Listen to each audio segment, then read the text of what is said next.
bleed green? Are you an ultimate Eagles football fan? Well, you're in the right place. Ready? This is Birds 365, hosted by the new Mac and Mac, Jody McDonald and John McMullen. Here we go!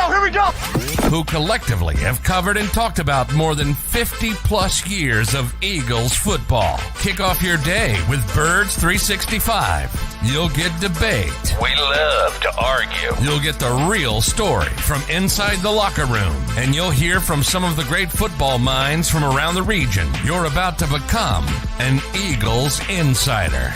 Get in the game. Join Jody Mack and Johnny Mack and join the football community that flocks to Birds 365.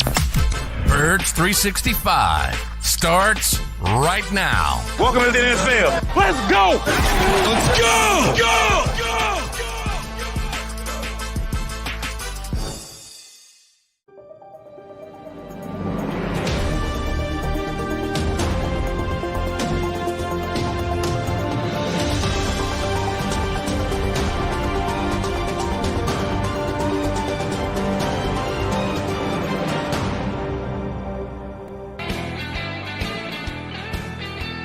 And a good Tuesday morning, Birds fans. Thanks for getting up and streaming in with us here on Birds 365. You got Mac and Mac, John McMullen and Jody McDonald. My apologies, we're a couple minutes late. That's me. I'm just getting ready for the show. I look up and check the clock. Oh, shoot, it's 8 o'clock. Yeah, you better stream in there, buddy. My bad. I apologize. But if it's a couple less minutes of pain in our review of what the hell's happened to the Eagles the last couple of weeks, maybe I'm actually doing you a favor by being a couple of minutes late. Johnny Mac, the licking of the wounds continues after the last 2 weeks. And I've been intrigued by statements made both after the game and by those talking and what needs to change and what needs to be done with this team. Give me your overall mindset on where you think this team is at, because it can't be in a great space, but it's got to be in a still belief in the team and we're going to get this thing turned around type space. You think they're okay in their mental footing right now heading off to Seattle next week? I think for the most part, I think if you take a step back, and I know that's difficult in the moment, but, I think we both thought this was a likely loss before the season. At Dallas, we know how good they have been down there. The Eagles got the win up here. So, I felt it was going to be a split, and it was a split. Now, would you like to have been more competitive? Certainly. I'm more concerned about the San Francisco game, to be honest, because I think, they showed some matchup issues. If they're healthy, if they come into a potential playoff environments, how are the Eagles going to match up? So I'm still more concerned about San Francisco long term. Not that Dallas isn't a good team, but I think if the Eagles, adjust some things, play their A game, certainly play at Lincoln Financial Field, they can get over that hump.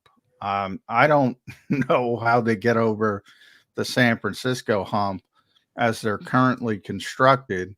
Again, if everybody's healthy, and that's always the caveat, they're just, to me, a very difficult matchup for the Eagles as they're currently constructed. So some good, some bad. I don't think the sky is falling. It was always going to be difficult. There was always going to be hiccups. We've talked about expectations dating back to training camp. They're unrealistic, and then they got off to a 10-1 start. I don't know what you had. I think you were at 12 before the season, maybe 13. 13. I was a game lower than you. Yeah, we're close. Yeah.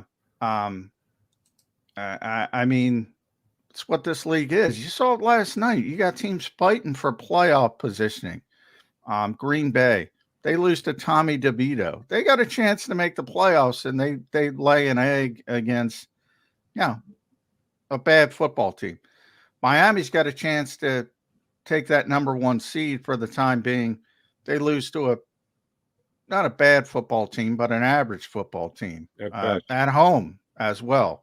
It ain't easy to win in this league, and it ain't easy to win against really good teams. So I think, and I wrote about this yesterday, I think the luxury the Eagles have, they're in the playoffs. They know they're going to play January football. Do they want the number 1 seed? Of course. Do they want to win the division? Of course. But they have that luxury to understand they're going to be in the mix, and they have some time to pick some things, and we'll see if they can do it. But there's some bad, but it's not all bad. Let's put it that way. Let me follow up on a couple things that you said. And man, will I get the streamers ticked off about this one. And I'm not saying it's going to happen. I'm just saying the possibility of it happening is greater than 0. It's not a 0. Last night when the Packers lost, the San Francisco 49ers clinched a playoff spot. So the Eagles and the 49ers had the same record, but because of all the tie-breaking machinations, the 49ers are officially in. The Eagles aren't. Now, for the Eagles to make the playoffs, about 72 out of 72 things would have to happen. So it's a virtual playoff spot. It's not 100% yet. No, it's come on. I mean, and we're not going to argue that. They're going to make the playoffs. That's not the issue.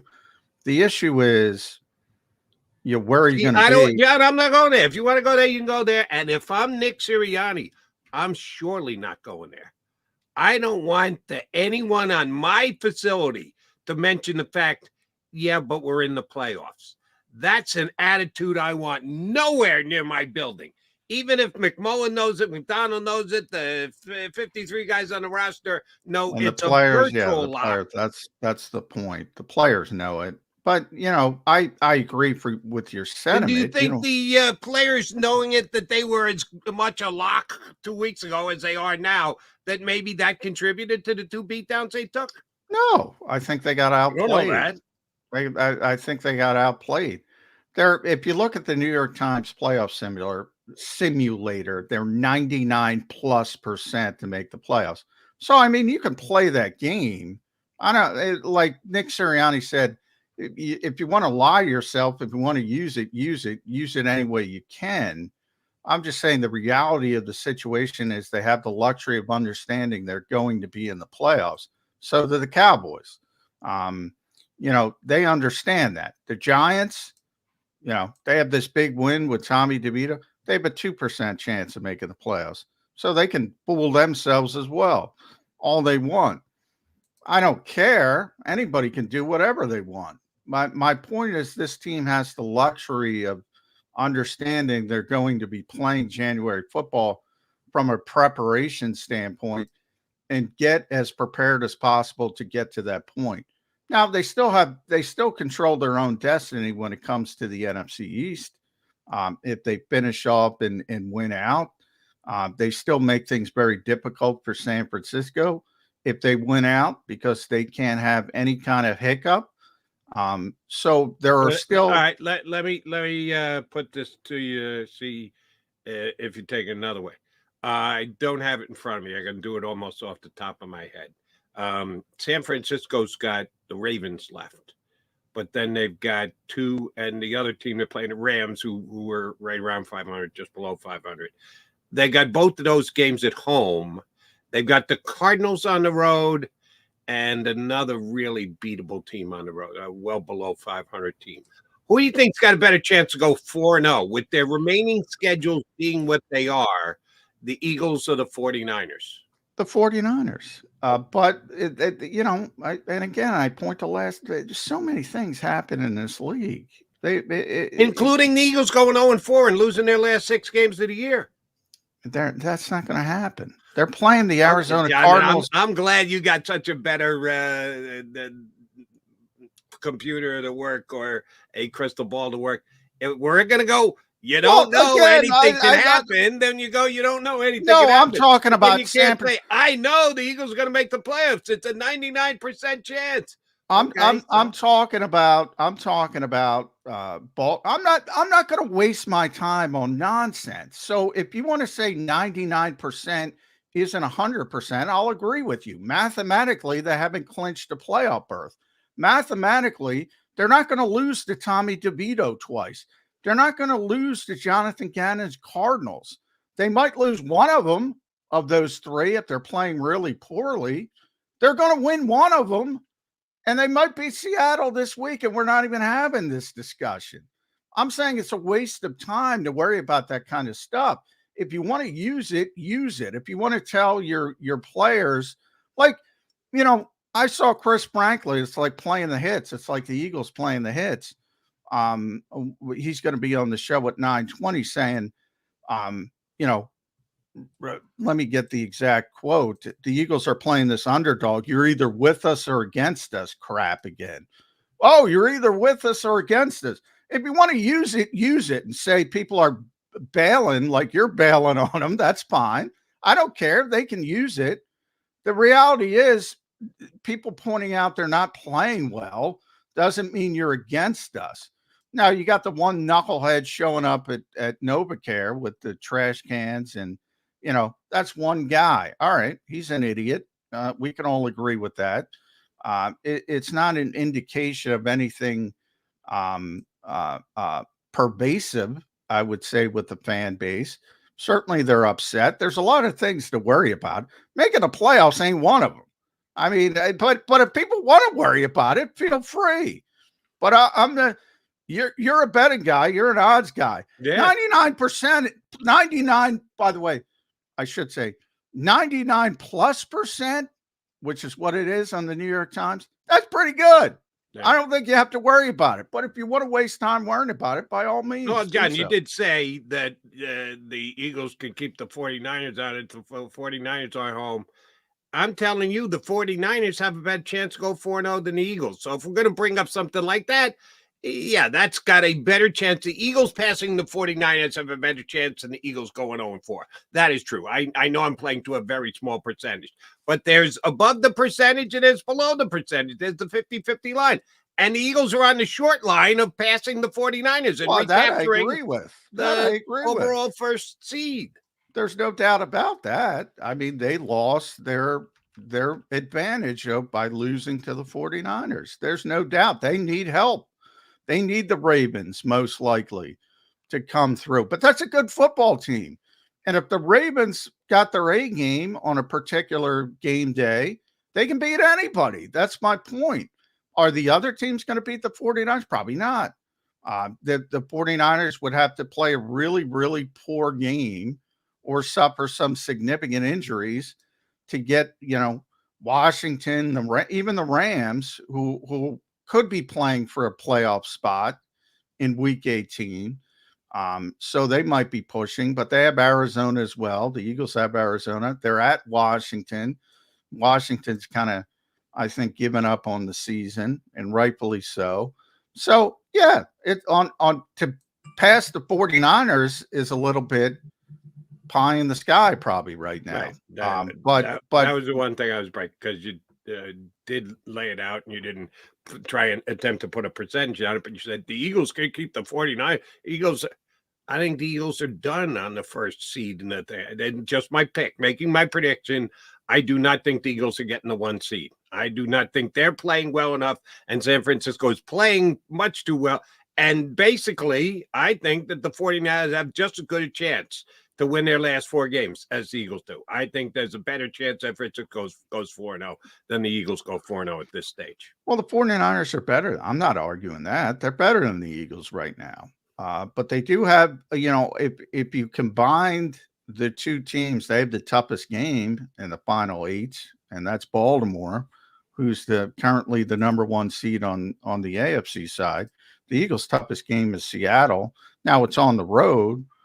Very difficult place to play, but who knows where Geno Smith is?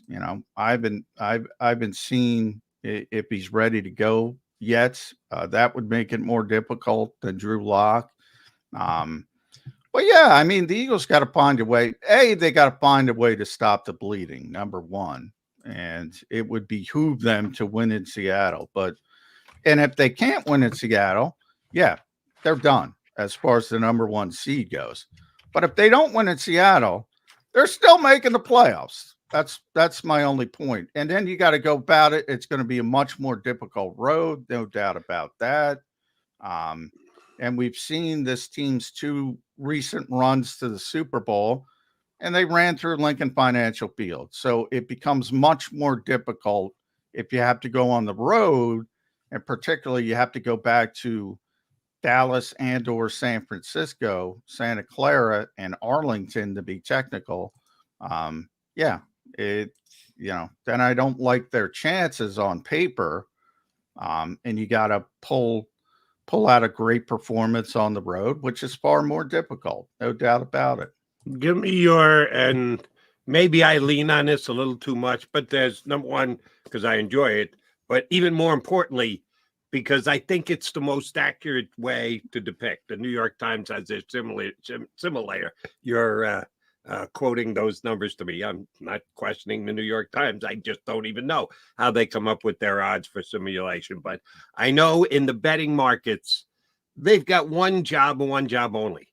Put out the best, most accurate line so they can take action on both sides and take their percentage, take their vig. So there's no bias. There is no debate. It's their number, and they then if they have to move it, they move it one way or the other. I just think it's the most accurate way to look at things because no personal opinions being taken. It's all about algorithms and money. There is no individual motivation as to what you see. So I lean heavily on the betting markets to try and get a look at how I think things play themselves out going forward. But I'm going to ask you for an opinion instead because we don't have one of the 2 games in just yet. Who do you think is going to be a bigger favorite? Eagles in Seattle this week, which is already on the board at the Eagles, a 3.5-point favorite, or the 49ers at home against the Ravens? Which number do you think is better? Eagles favorite over the Seahawks or the 49ers favorite over the Ravens? Probably the 49ers because they're playing so well, but and the Eagles are playing so poorly. So that factors into it. But I think Baltimore's the better team. So kind of like who has a far better team than Seattle. Now, I think San Francisco's better than the Eagles. So you can debate it back and forth. To me, the most difficult game for either team is Baltimore. I don't care where. Baltimore would obviously be much more difficult, but they're just significantly better than everybody else on each schedule. Seattle, again, is the toughest team for the Eagles. Good team, not great team, above average team, whatever adjective you want to use. Baltimore, significant Super Bowl contender. So to me, that's how I look at it. Yes, San Francisco is going to be a bigger favorite because, as I said, of how well they're playing at home. But that's a good football team, and nobody else can sit on that schedule and say, you know what, we're a really good football team that the Eagles are going to play or the 49ers are going to play. The Rams are okay, Seattle's okay, and they'll both be fighting for playoff spots, so they have plenty to play for. Because there's such a jumbled mess. And to go further about, the simulator, the New York Times, the Eagles are 69% right now to win the division, 20% to get the first round bye. So it's very unlikely they're going to get the first round bye. But 20% is, it's better than 2%, like the Giants. That's all you can look at. And the Giants are 2% to get that number 1 seed. Giants are 2% just to make the playoffs. But I did watch that game last night, and at least the game in New York, the Giant fans are diehards, and they've been going forever, and they do support their team, and through way too much bad. Giants are an amazing franchise in that they're either like Super Bowl contenders or they're eminently forgettable, but their fans never forget them. They still pack the house every single game. And it would seem to be a pretty raucous crowd last night. They like this DeVito kid. Now, he made some bad passes last night, but he also made some pretty crisp and sharp passes and on the money in big spots. And he's more of a natural runner than Danny Dimes is. He made a couple of big plays with his legs. That 2%, as little as you think it can actually happen, and I do too, it's keeping the Giants in it. They could have rolled over and died on this season, and they haven't. So those 2 games that a lot of Eagle fans have already chalked up as lock wins, they got a revenge factor going for them because the Eagles spit in their eye 3 times last year. And if they're mathematically still involved, now that can go by the wayside by the end of this weekend. But don't just put them in pen, those 2 wins against the Giants. Giants are going to play the Eagles tough. Mark my words. Well, you can't put any NFL win. But, if you lose to Tommy DeVito and you're the Philadelphia Eagles, you deserve anything you get. So that's how I look at it. Good story. Sean Stiletto dressing up like a mobster. But, there are a lot of Packers fans there. Troy and Joe mentioned it a bunch of times. The Packers fans. Now, the Packers travel very well. They do. They're one of the best traveling fan bases, right there with the Eagles.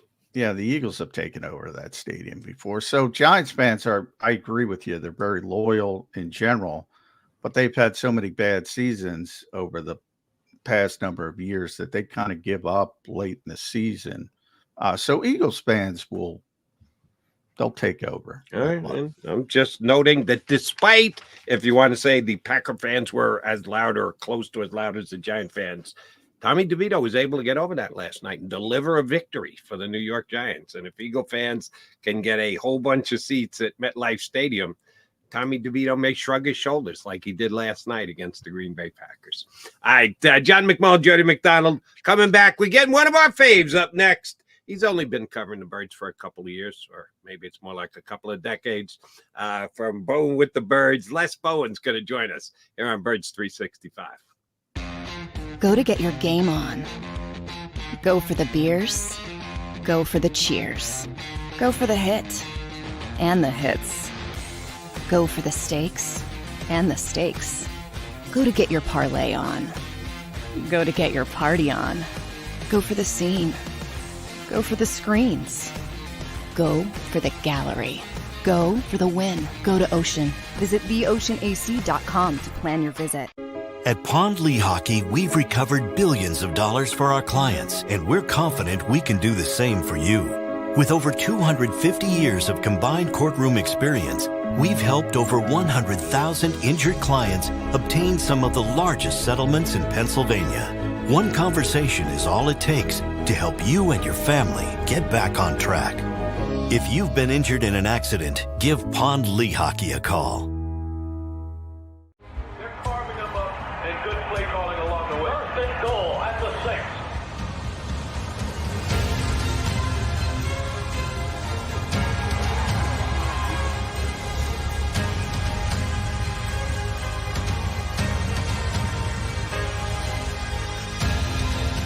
Field of life, First Trust Bank is there for you. Champions on 3. 1, 2, 3. Because Philadelphia dreams deserve a Philadelphia bank.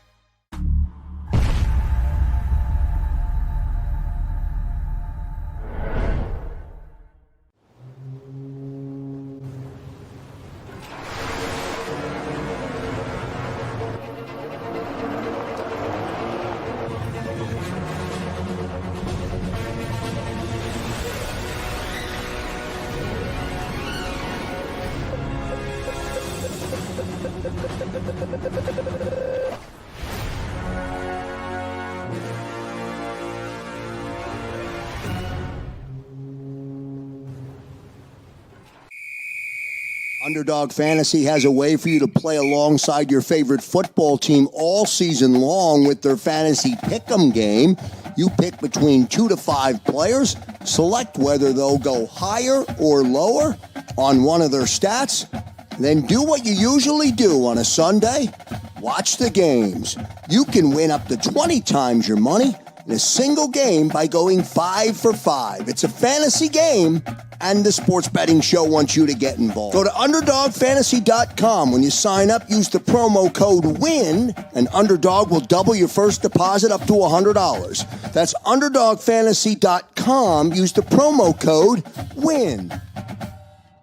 Do you stream on a Roku, Fire Stick, Google TV, or Apple TV? Now you can watch 6ABC 24/7 with the 6ABC Philadelphia streaming app. And the big story on Action News? Search 6ABC Philadelphia and start streaming today. EAGLES. Eagles.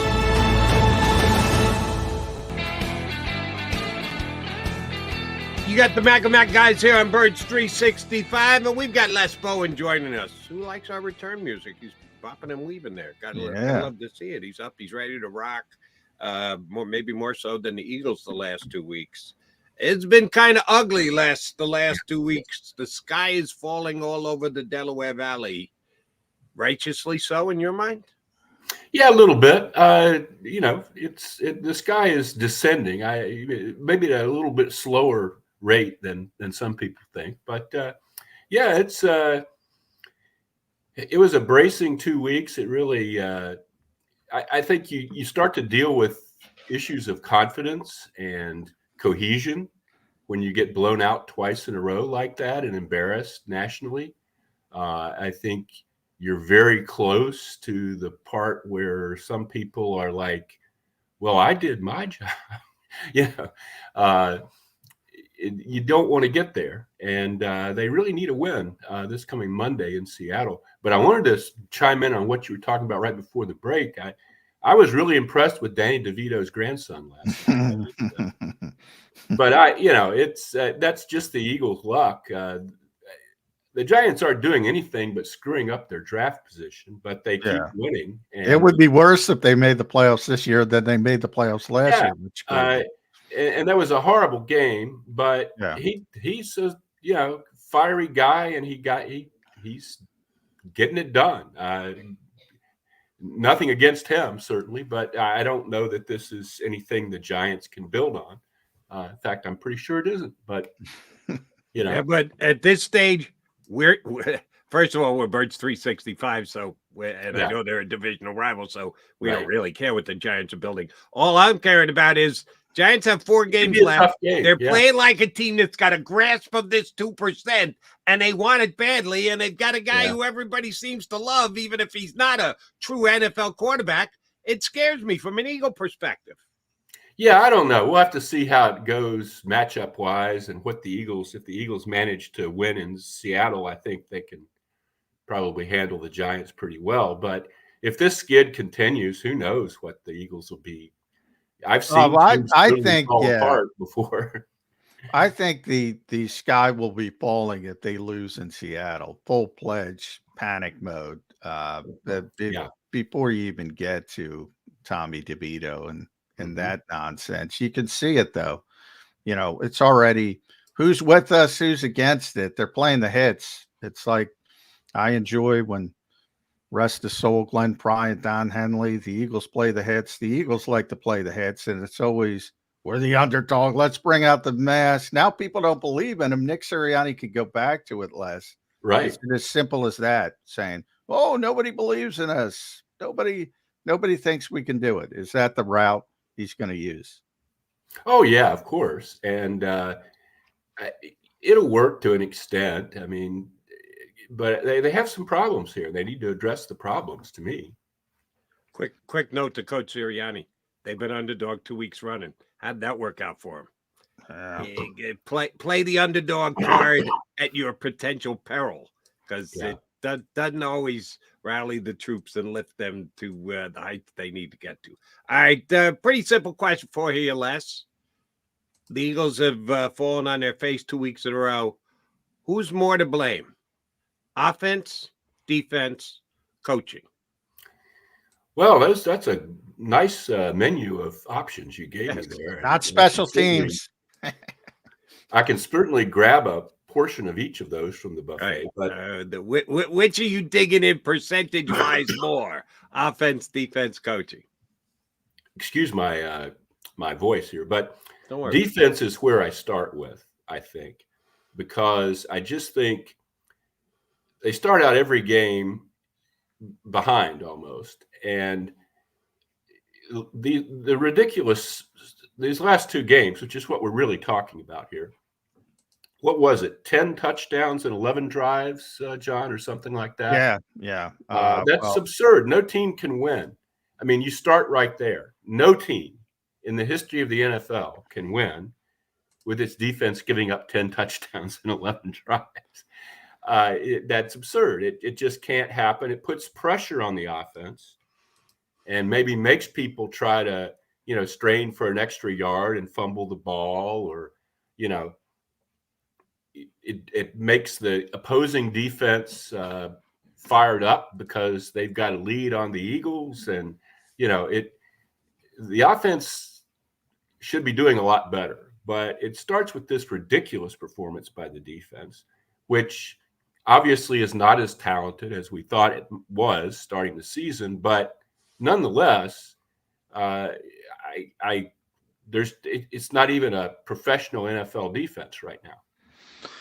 Yeah, and knowing that, I mean, the third down numbers are atrocious. 32nd in the NFL. I believe they're 30th now in red zone defense. So, I mean, they're terrible on defense. So from that perspective, if you're grading on a curve, doesn't it shift to the offense, to Jody's question? Because the offense is the one that's got to carry this team. And, and by the way, said, though, you can't carry a team that's giving up 10 touchdowns and 11 drives. But you can win a shootout. We saw that in Super Bowl. We saw that Tom Brady. They gave up 505 passing. Well, that happened once. Yeah, in the history of football. Yeah, that happened once. But you can shoot. Winning shootouts happens all the time. Yeah. You have to play a certain way. Now Dallas came into that game last. I believe they are the only team in NFL history at this stage to score 30-plus points in their first 7 home games. So they score. Yeah. So even if you have a good defense, and the Eagles don't, I'm not trying to make excuses, you're going to have to win a shootout in Dallas, in Arlington. I'm very specific. And the Eagles knew that. And they didn't score for the first time in the Nick Sirianni, Jalen Hurts era. They did not score an offensive touchdown. How do you not score an offensive touchdown with Jalen Hurts and A.J. Brown, et cetera, et cetera, et cetera? That is amazing. And, they're fumbling 3 times in Dallas territory. That helps, as drives are perking right along, will certainly help in that regard. It's the offense is, and I hate to venture into this area because I'm not a scheme person. I don't really know X's and O's that well, but they don't seem to scheme anybody open. When you're listening to the commentators, they don't, often you'll hear a commentator say, well, look at the design they used to get so-and-so isolated on the linebacker here. You never hear that about the Eagles. They throw it up for A.J. Brown and Devontae Smith and hope they come down with it. And sporadically they run the ball like in hard to predict clusters, and then they go away from it for a long time, and then they run it like 4 or 5 times in a row again, and nobody really knows what that's about. I don't see what's going on here. Jeffrey Lurie only hires coaches who are offensive innovators. I would like to see some offensive innovation. Nick Sirianni. I don't know what's happened. He came in with some things that worked very well. It looks like he just decided those would keep working forever, a la Chip Kelly. And that's interesting. They're not doing anything different. You see no evolution. They seem to have. I like that description. The assumption that everything's always going to be the same, and other people are adjusting opposing defenses, and they're playing the same way. Yeah, that's a good point, Les. And one of the things, my biggest concern, nobody else other than A.J. Brown, Devontae Smith, Dallas Goedert, not one other player got a target. Yeah. You see, everybody look at any NFL box scores, 7, 8 receivers. No. That used to be Andy Reid's favorite thing in the world. That would be one of the first things he'd mention after the injuries, after a win, would be how many different receivers caught passes from Donovan McNabb. That was a big thing for Andy. And they don't throw to the backs. They don't throw to Goddard nearly enough. I mean, it was his first game back from an injury, but as it looked like every time they threw to him, he was open. And, you didn't see what did he catch? 3 passes, something like that. And that's like 3 times as much when he was out of the lineup. They couldn't get anybody involved. Albert Ogweg, they waived Christian Ellis, a lot of things. I'm even going to go Howie Roseman on you at some point to say, look at this defense and say, all right, maybe it's time they're over investing in the pass rush and they're not getting home and they're ignoring linebacker. They don't have a lot of speed on the back end. They're bringing in all these broken down veterans.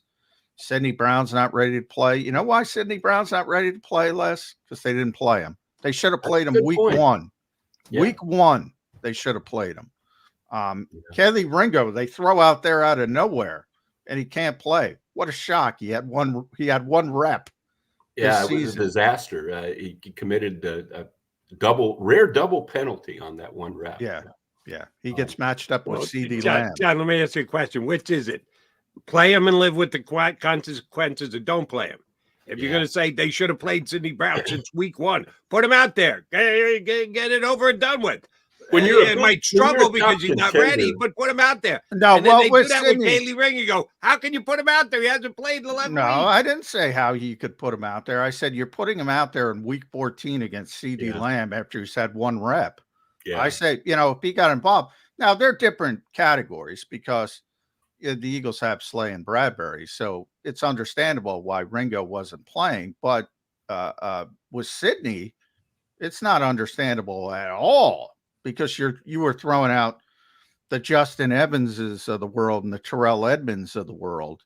And it's clear you need speed and athleticism in the back 7, and he's got that. And I just think you know me, Jody. I always go back to Jim Schwartz. I love that term he coined, startup costs. Get him over with. And who knows where he'd be at this point. But now we'll never know. It is what it is. My issue is we either trust the Eagles and their ability to evaluate practice, which I think is almost laughable because they do so little in practice, and say, all right, well, they must know because they get to see him in practice. Rashad Penny.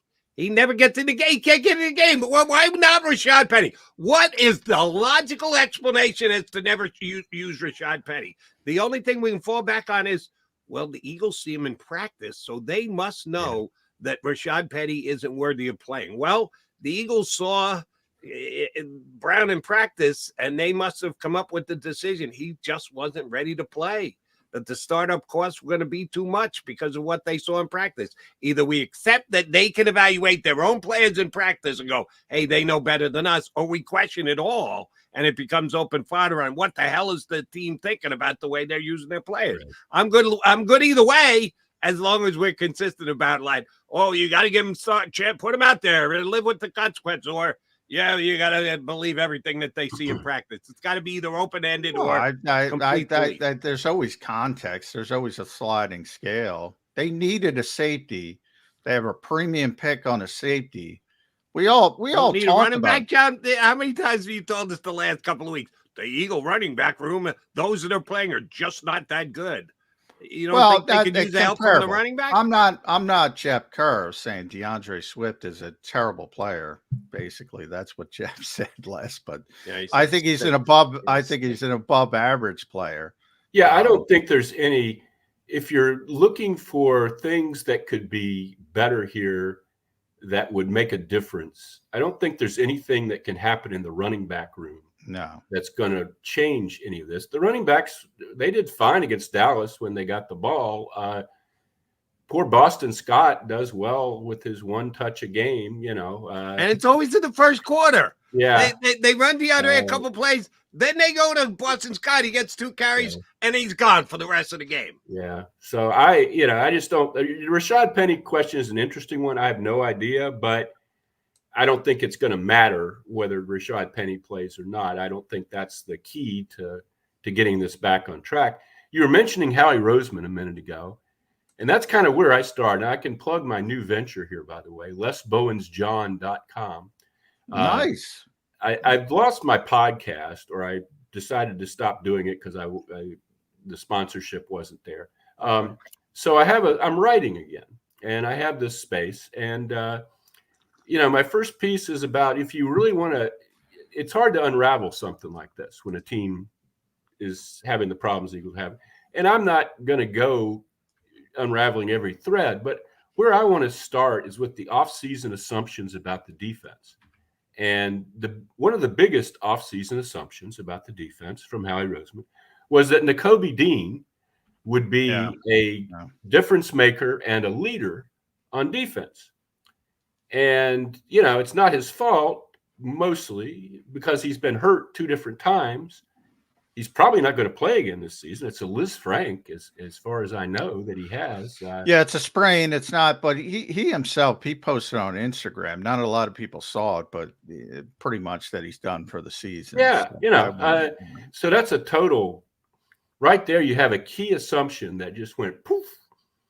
And that assumption it's a domino effect. That made the linebacking room terrible. It was a shaky linebacking room, but they thought, well, we have Nakobe Dean, we'll be kind of.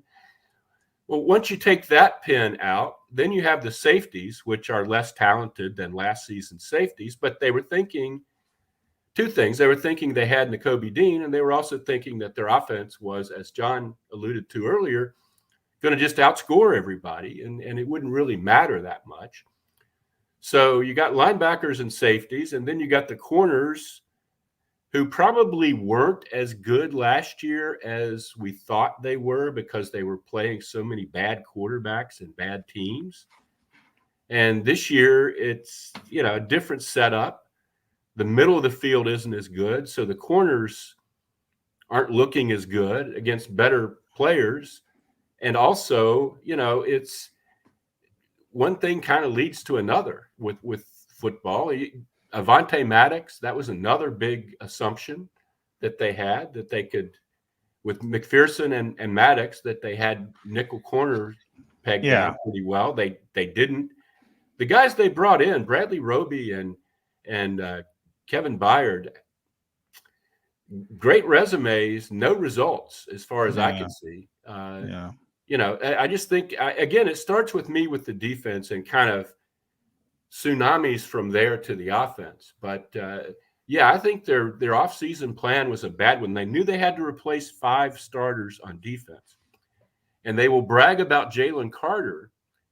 But all you did there was subtract a really good player in Javon Hargrave and then add a really good player. Even Jalen, by the way, I don't know if it's the rookie wall, because this is the time of year where obviously you're going past what you were playing college.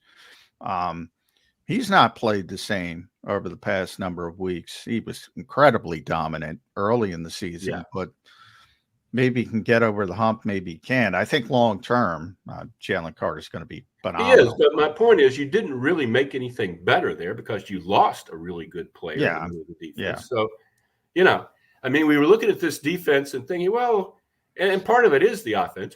Part of it was we were thinking, well, the offense is going to be so great, it's not going to matter. But once you took out Nakobe Dean, I think it just sort of went poop, poop, poop, poop, poop, poop, down the line. And this defense is a mess. And it's unless the defensive line gets its legs back and really starts getting after it, I don't know how it's going to work. All right, let me just slide back just a couple of minutes ago when both you guys were talking about the fact that Jalen Hurts threw the ball to all of 3 players. 3 this past week. Couldn't find a way to get it to either of the 2 running backs or Boston Scott for one of the 3 snaps that he played. Forget about the other tight end, Quez, Julio. Why not claim Zach Ertz this week? Why not come to a contract agreement with Zach Ertz? If Zach Ertz will play for the veteran minimum, which is now down to 4 games out of 17, will not even put a dent in Eagles' pittance of a cap remaining that they have. would Jalen Hurts have the confidence to throw the ball downfield to Zach Ertz out of a 2 tight end set over the last 4 games of the season? Wouldn't bother me if they did that. I don't know at this point that Zach is going to make any kind of difference there. Like I said, he doesn't really like to throw the ball to Goddard. It doesn't look like to me. So I don't know. I would do that, by the way, because I like Zach Ertz. I think he's a wonderful person and he's been a great player for this franchise. And if they can get him, it's being portrayed as Zach surveying his options. I don't know if that's usually the agent telling people. Yeah, I don't like that. Like, why is it taking so long, Les? He might have a better option out there at this point, but if he does, he would take it, I would think. But that's what I would think. Yeah. So that's one of my concerns with Zach. But yeah, Zach's a tremendous person. Obviously, he's still heavily involved in the communities. 10 receptions behind Harold Carmichael. So that would be a nice story. It would be cool. It really would. Yeah. If he could come back and break the franchise record, we'll see how that shakes out. I guess we talked about Howie. Let's talk about Jeffrey. One thing I know about Jeffrey, Les, if you don't reach expectations, there's going to be scapegoats. Doug Peterson learned that. You got to offer somebody up. I don't want to go there just yet, but people are talking about the coordinators. Now, early in the season, Sean Desai was the second coming because they hated the previous defensive coordinator. And I don't think we made that up. I mean, he was making adjustments. They were working against teams less talented than Dallas and San Francisco. But, I don't think the guy's an idiot, but it's not working now. That's for sure. No. And Brian Johnson. I mean, Brian Johnson comes in after Shane Steichen, who did a wonderful job and is doing a wonderful job with Indianapolis. He's got them in the playoffs. The playoffs started today, which is amazing with Gardner Minshew playing quarterback. The offense has hiccuped. So now you have this narrative that the coordinators are awful and they should be set adrift in the Schuylkill and immediately removed from any position. Obviously that's ludicrous, but where are we in the scapegoat category? Who if things continue to go off the rails, who has to be sacrificed? Well, probably it starts, if I'm guessing, it starts at the position coach level. Yeah, most likely. Defensive backs, linebackers, those are new guys without great resumes. You might want to try to get a name coach for those spots. I couldn't help but notice how much the announcers were talking about Al Harris. Al Harris, our old buddy. When I first started covering the Eagles, Al Harris was the nickelback. Everybody forgets that. On the national broadcast, when he was with the Packers. He was with the Eagles. A very good Eagle. And always the best dressed fellow in the locker room. Yeah.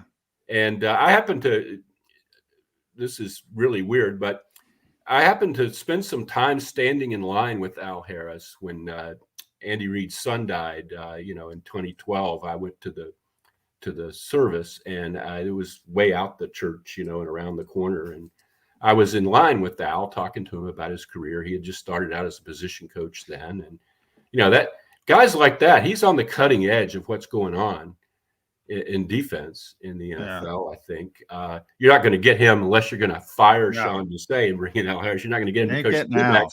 But Jerry won't give up Al Harris. Yeah, we'll find somebody though that has a resume and has some. This whole thing with Denard Wilson leaving when they didn't give him the D coordinator thing. Maybe that was a problem. I mean, you talk about Kelly Ringo not being ready to play, and why isn't he ready to play? What the hell? It's. Les giving me ideas. You're going to put it on Les, Bo, and Sean. That's a good, Denard Wilson. You can make a strong argument should have been the defensive coordinator, and he wanted to do some different things. I think he didn't want to subscribe just completely to the Fangio philosophy. By the way, if you watch Arizona play, they don't play the strict Fangio philosophy either. So I think a lot of people need to start pointing at Nick Sirianni because that's the defense that he once played on his particular team. And now Sean he learned under Vic Fangio, so he'd be playing that anyway. But that is Nick Sirianni fueled. So people need to understand that. It is. However, you mentioned Nick Sirianni's team. At the end of the day, it's Jeffrey Lurie's team. Well, that's true. And we know how Jeffrey feels when he thinks his team is not on the cutting edge of what's going on in the NFL. We all remember Doug Peterson winning at Green Bay and being asked how come he ran the ball so much. You know, Jeffrey's not going to sit there. Jeffrey's not stupid.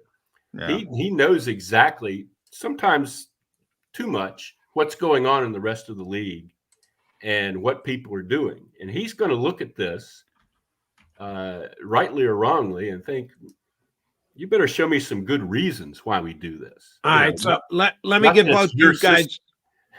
Let me get both you guys on the record because the storyline you're portraying is intriguing.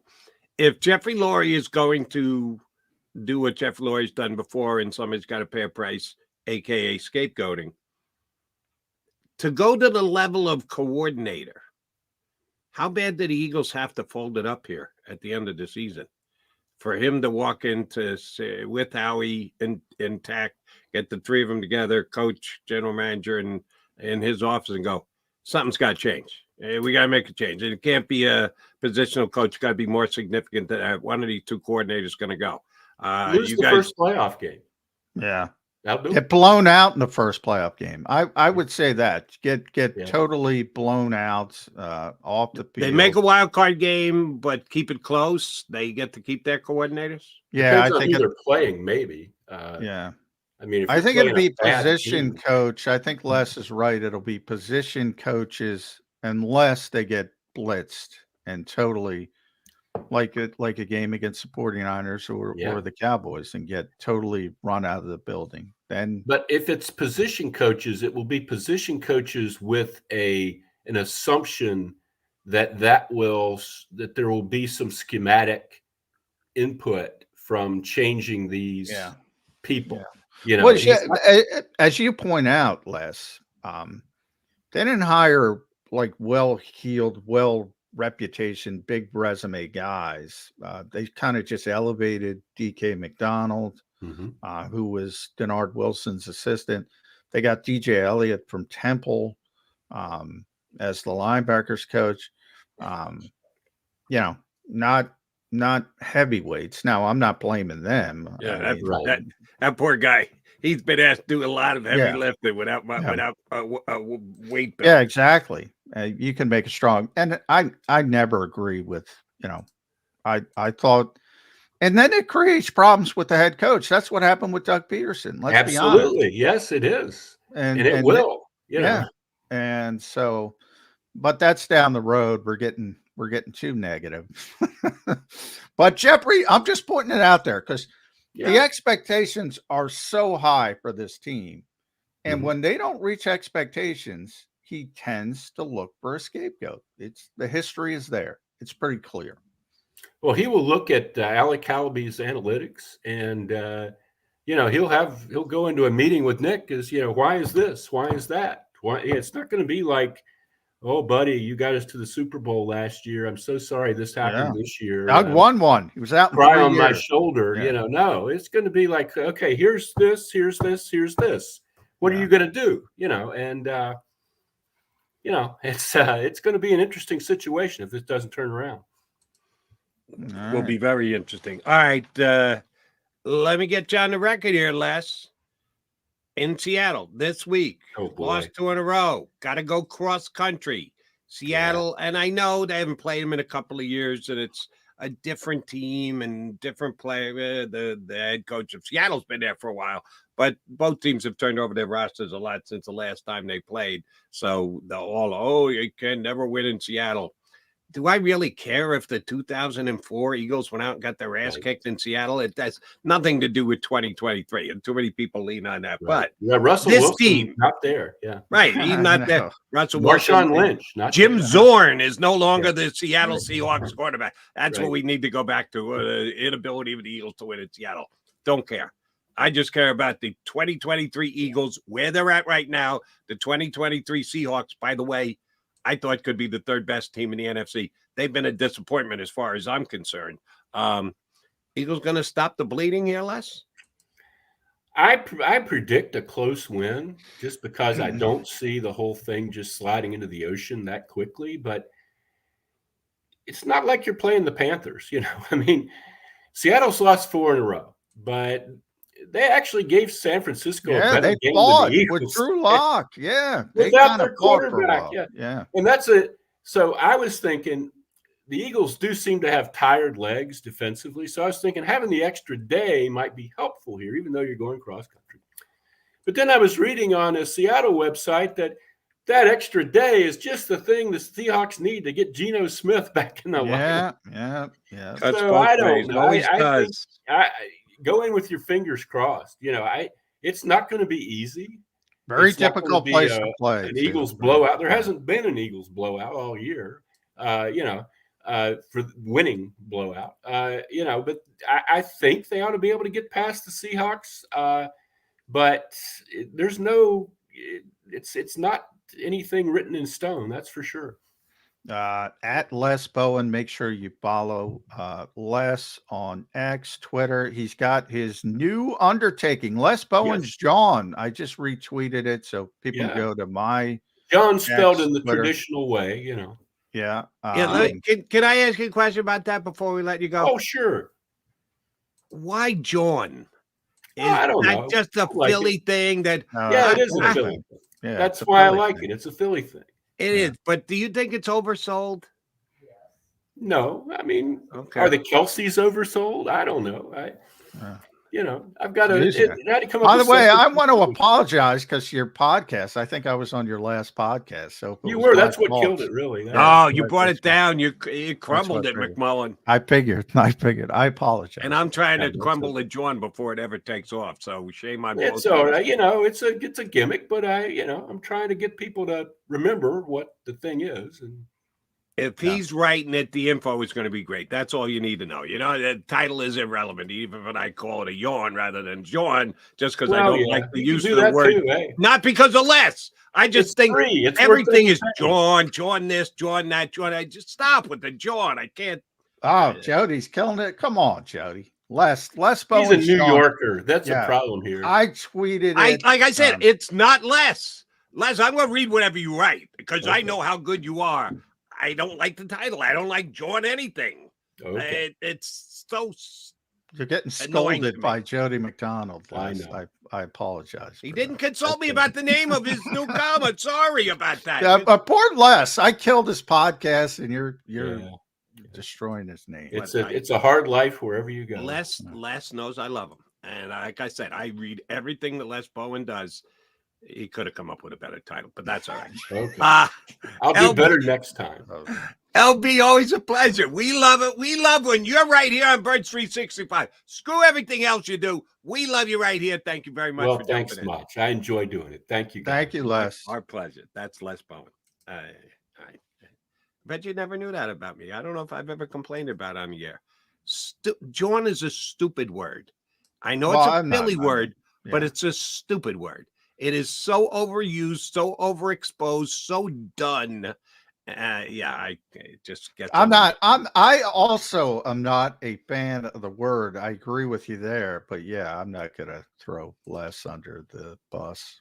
I don't want to lose Les. I didn't. Shame on me. Maybe I just did a bad job of putting forth my angst there. It's not for Les. Les is great. I love Les. I do read everything Les does. I've been reading Les forever. He is a great guy. I love the man. I hate the word John. So if we can separate those two things so you understand what I'm trying to say here, I hate the use of the word John for anything. Yeah, I'm not a big fan. And Les is the latest one to choose it. So I, again, apologize to Les, but screw John. You know me, I'm not a big panderer. So, I don't pander to the 4x4. I'm not wearing the jerseys. I'm not wearing the pom-poms. I'm not yeah, I'm with you. It's overdone. 4x4 is simplistic and it's on point. John is this created word that somehow is added its own importance because somebody turned around and changed the letter. It just gets under my skin. All right, quick timeout, come back. We got more to cover, including getting Chris Franklin from NJ.com up here on Birds 365.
My name is Dr. Bruce Grossinger, and I'm the medical director of Philadelphia PRP and Stem Cell Institute. I'm reaching out to those who suffer from spine and joint pain. We use treatment methods that require no surgery, no scalpel, no drugs. Running, walking, or whatever your desires are, Dr. Grossinger is where you need to come. You can benefit from the same PRP and stem cell treatment as Wilbert Montgomery. Call us now at 610-222-5675. Any professional sports coach will tell you there's no substitution for preparation. At Malamut & Associates, that is a tenet by which we live. We prepare from day one for victory. Anything less is not acceptable. Underdog Fantasy has a way for you to play alongside your favorite football team all season long with their fantasy pick'em game. You pick between 2 to 5 players, select whether they'll go higher or lower on one of their stats, then do what you usually do on a Sunday, watch the games. You can win up to 20 times your money in a single game by going 5 for 5. It's a fantasy game, and the Sports Betting Show wants you to get involved. Go to UnderdogFantasy.com. When you sign up, use the promo code WIN, and Underdog will double your first deposit up to $100. That's UnderdogFantasy.com. Use the promo code WIN.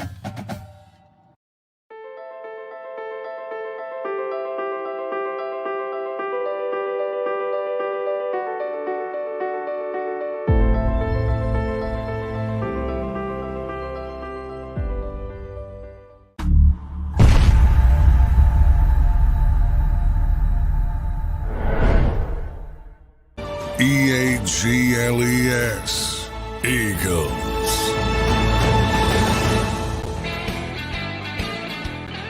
McMullen and McDonald, no John here on Birds 365. Sticking around, getting Chris Franklin up here, hopefully, in the next couple of minutes. Yeah, hopefully he jumps in early. I texted Chris. He hasn't answered me yet, but if he does pop up, Zander, we'll just punch him up.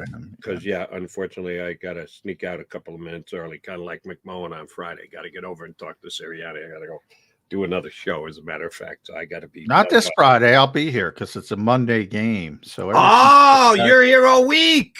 Yeah, all week. Very nice. That's too many reps, man. I'm going to get tired like the Eagles defense. All right. Speaking of which, now thank you for leading perfectly into my next question. You know the two things that get on my case, John, about the Eagles. And I haven't changed, and they haven't given me reason to change. Two things that annoy me about the Philadelphia Eagles, and there have been since Nick Sirianni took over. For the third straight year, they'll make the playoffs, since John's already guaranteed it. at 99 plus. Yes, I have. Yes. I have. I So feel very comfortable with that, by the way. And if you're very comfortable with that and you turn out to be right, that will be 100% of the time Nick Sirianni makes the playoffs since he's been an Eagle coach, 3 for 3. So to get on his case, you got to push the envelope a little bit, but it is not a perfect thing. He hasn't won 3 Super Bowls. If he wins this one this year, that will change the narrative, but it doesn't look like Super Bowl bound as of right now. Now, please change the narrative, Eagles. Here's my issues with the Eagles, and you know them both too well because I completely overstate them and pound on them whenever given the chance. When they open the door, I walk back through it. And yes, thank you very much for doing that this weekend, Eagles, about the whole defer at the beginning of the game by rote. Because the analytics team say, because Alex Hallaby said so, the Eagles. I think it is just because of Alex Hallaby. I don't think he's who is bringing the analytics to the table. That I don't think he's steering the ship. I don't think it's about analytics for Nick. I think he likes the Belichick method. Oh, so it's Belichick. Yeah, because Belichick knows so. No, he likes the opportunity to sandwich intermission with scores. I think he thinks that's the way to do it. And Bill was the one who was first to profess that. And that's where the analytics come in. When you do that, when you're able to do it, you win an astronomical amount of time. So I think that's what's behind it. I don't think it's Alex Hallaby saying, "Oh, you got to defer the football." Nobody's firing Nick Sirianni if he doesn't defer and takes the football. My apologies to Alex Hallaby or Bill Belichick or anybody else. I just think you're wrong. Nick Sirianni, I'm looking at you. I think you're wrong. To be 100%er on this one, John and I have talked a lot about percentages today. The Eagles are 100% on this. They win the coin flip. They defer. This past game, after your defense had given up 6 consecutive touchdowns, let's get them out on the field first this week. We got the choice. Let's put our lesser foot forward here and start the game that way. Shockingly, the Cowboys went right down the field and scored a touchdown. I know it's 2020 hindsight after the fact, but I would have said if we were on the air, the coin goes up, it comes down, kick. No, I would have disagreed with the decision. So that's one. And the Eagles have given me no reason to move off that. Number 2. And I know you and I have discussed this many, many, many times about the collective bargaining agreement, and you can only practice so much because the NFL, not the Eagles, the NFL, 32 teams decided when you're in a collective bargaining agreement, you got to give up something. You don't want to give up a penny. God forbid the owners take one sliver less of the overall money that's coming in, and it's coming in droves. We got to give them some less practice time. Yeah, we'll cut back on practice. We'll cut back on practice with pads on. We'll just let them show up for Sundays is what it comes down to. The Eagles not only conform, they go above and beyond. They have standard walkthrough Wednesdays. They have shorter preseason practices during the year. They take less is more when it comes to actually practicing stuff on the field to a level that most other teams in the NFL don't. And last year it worked for them in that they had less injuries than almost every team in the NFL. And they could plant their flag and see, we don't practice. That's why nobody gets hurt. That's called cause and effect there. It's debatable. But this year they're middle of the road in injuries. They've been lucky in that they haven't had major injuries to their star players. But overall, they've had their fair share of injuries and lost guys for the year and everything else. So I don't know that they could even stand in defense of that as much as they have previously, that our way of doing things less is more is working.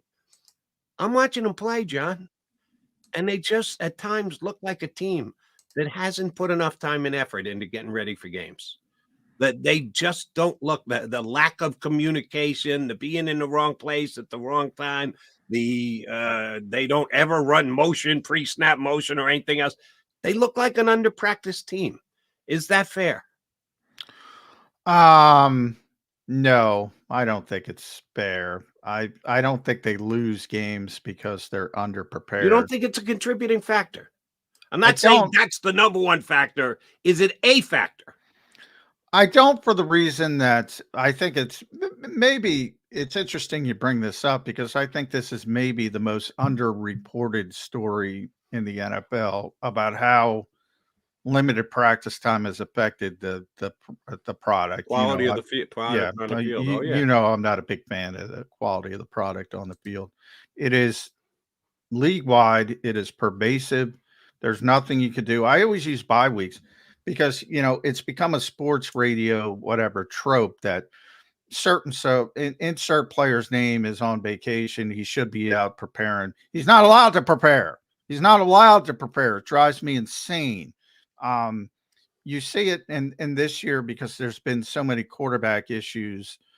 Teams trying to get backup quarterbacks or quarterbacks off the street prepared. Some of them do well. Joe Flacco, Josh Dobbs on the first week, and then he gets progressively worse as he does prepare. So that's interesting. Versus, you know, the offenses are simplified, the defenses are simplified. It's become more, you know, that's big criticism of the Eagles. Spread offense, collegey, you know, everybody wants. I always use that Ohio State Penn State game as my best example. Well, how are they running RPOs? How are they running RPOs on 4th and 4, Jody? You gotta have some kind of play. You don't play what you don't practice. You know, I had this argument with Seth over the weekend. You know, he wants to turn the whole defense around. They've been practicing this nonsense since August. They're not scrapping it. You got to make do at this point. There's no time, and the Eagles use more walkthroughs and meeting time, and it's not just the practice time being on the field. You're limited in the number of practices, the number of padded practices. That is collectively bargained. I think the number's 10 or 11 on the whole year. That you're not allowed to do 95% of the stuff that people say, oh, when you lose a game, you're not prepared. I don't think – I think they're as prepared as Dallas. Dallas can't do it. They're not doing extra. They're doing what Cowboys got fined for doing extra this year. Eagles didn't. Well, certain teams get fined, yeah. For John Harbaugh's been a big fine guy over the years. And you know, usually that happens back over the summer too, or which is like really meaningless when you get to that point. You know, to certain teams, Andy Reid would probably ring every moment. Last second he can get. He's going to milk it for every last second he can get. Andy Reid. There's some older school people, maybe Dan Campbell. I don't know. I'd have to look at it, but most of it is severely limited. When you get to this point of the season, everybody's going about it the right. I still remember, Jody, the first time I ever saw the Ivy League was the first football conference anywhere that said they banned tackling at practice, no physicality at practice. I still remember when that story came out. I went, well, this is insane. This is insane that they're banning this, and now it's standard operating procedure. So, you know, the smart guys, as usual, are ahead of the curve. It is what it is. And I think the Eagles, remember, we're talking about it too. They just had a 31-week streak of the best football in the history of this franchise. Now, Ray Didinger might argue with me, go back to 1949 and 1950. I'll say modern era, the Super Bowl era. Best run in franchise history. So, have they been really bad for 2 weeks? Yes. But I think, and I always default to personnel more than anything else first. And the players haven't performed. Look at A.J. Brown, Devontae Smith. Those are two of your best players. I think we could all agree with that. Sure. They both fumbled. They never fumble. They both dropped passes. Devontae dropped a potential touchdown pass. A.J. dropped a pass that would have had him at the 3-yard line or something like that. Never happens. Is that lack of preparation? They had a bad game. They're human beings, and they'll probably have a good game Monday night in Seattle because they're so competitive. I think everybody's hamstrung. So my larger answer to that particular question is, well, were they prepared for the previous 31 regular season weeks? Because they were pretty stinking good, and to all of a sudden be unprepared because they got waxed by a couple really talented teams. Right. But my response to that is they can get away with it against teams that they are superiorly more talented against. When you run up against a team that either is as talented you or more talented than you got no chance because you're not prepped, because you're not ready, because you're not practicing enough, that you need something to give you an edge to overcome the fact that they have more talent than you do, and Eagles just don't have that. And it's been seen pretty obviously over the last 2 weeks. There's a lot of reasons why they lost that game. I don't think lack of preparation is one of them. I just don't. I mean, communication in the defensive secondary, bringing in guys, and goes back to Howie Roseman again. You and I have both questioned it. Is he overdoing it? Bringing in guys from the outside, reaching for veterans. I think he is. Well, part of that is they don't communicate because they don't practice. That's part of the problem. Is nobody doesn't know where he's supposed to be. Roby's out of position. Bayard doesn't cover the responsibility he's supposed to. Why? Because they don't ever practice it. Well, the communication part is, week, where are we? Week 14, week 15, wherever we are. Why are you bringing people not off? Week 14 and 15 for Bayard or Roby, is it? No, but why are you bringing in players week 15 if you don't have to? In the case of Shaq Leonard, I don't believe they had to. But and he did barely played. Like Bayard had to play, right? He played. He showed up, and he played, I think, every snap in his first game because they needed him, and he had to play. And then it becomes more of a chemistry aspect. Like, I don't think Kevin Bayard is miscommunicating. I think the younger players are probably the ones miscommunicating. And that generally has to do with experience. It's not like they're not taught what to do in particular situations. And by the way, if you want to say this scheme is too complicated, I'm with you there. I've been saying that since day one, even when JG was here. It's too complicated for the younger players. But I mean, like Bayard stepped in here day one. I got no problems with that dude. I guarantee you he's communicating properly because he's just so football savvy and smart. I think that's more of an experience thing with the younger players. Right. And Bayard's got to step in and make some plays. I appreciate the fact that he's football savvy and he's a veteran and he's smart and he does. We said that about Bradbury last year too.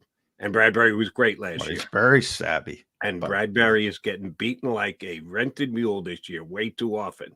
Great. Yeah, they got the trash can. Poor James Bradbury. How quickly they turn on you.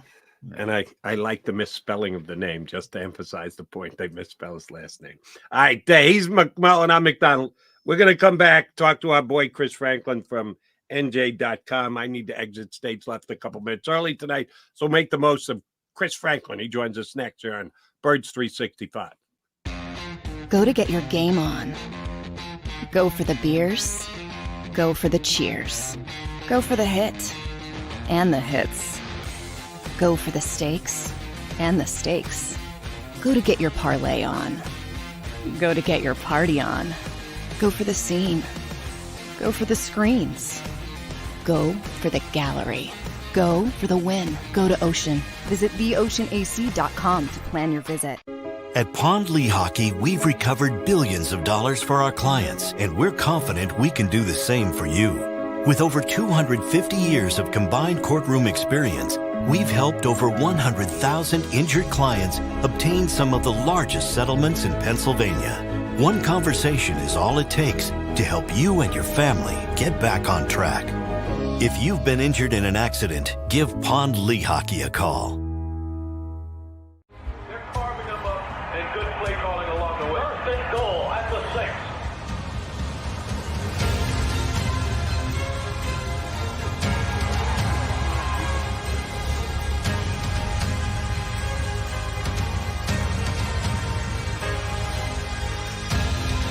On the field of life, First Trust Bank is there for you. Champions on 3. 1, 2, 3. Because Philadelphia dreams deserve a Philadelphia bank.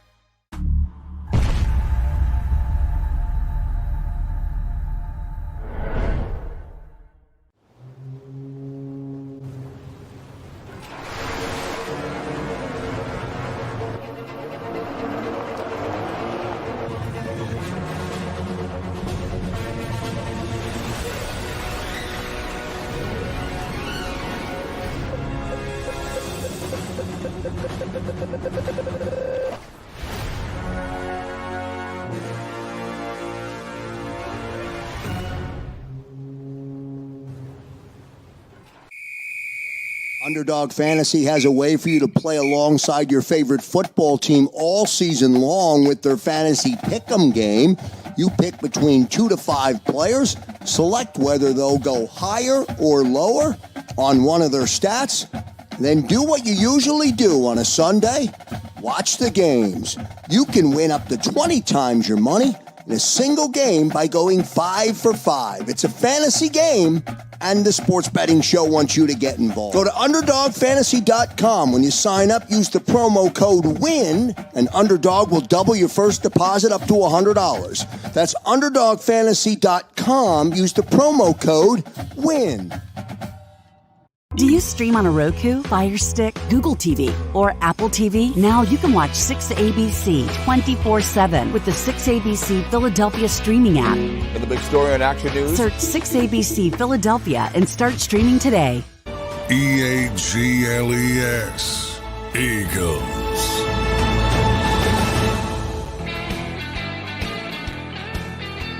You got John McMullen, Jordan McDonald, and Chris Franklin from NJ.com, comfortably ensconced indoors. I don't know why, Chris. Maybe it's the Eagles' 2 losses. I've been a picky pain in the ass all day today. Yeah, I like you outside, Ben. It's like 10 degrees. You can't. We're going to get.